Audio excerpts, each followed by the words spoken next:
கன்னி பெண்ணை மெல்ல மெல்ல தென்றல் தாலாட்ட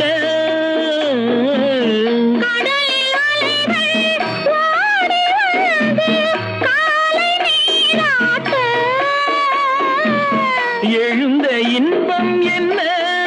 என் எண்ணம் ஏங்கும் ஏக்கம் என்ன விருந்து கேட்பதென்ன அதையும் விரைந்து கேட்பதென்ன முத்துக்களோ கண்கள் தித்திப்பதோ கண்ணம் சந்தித்த வேளையில்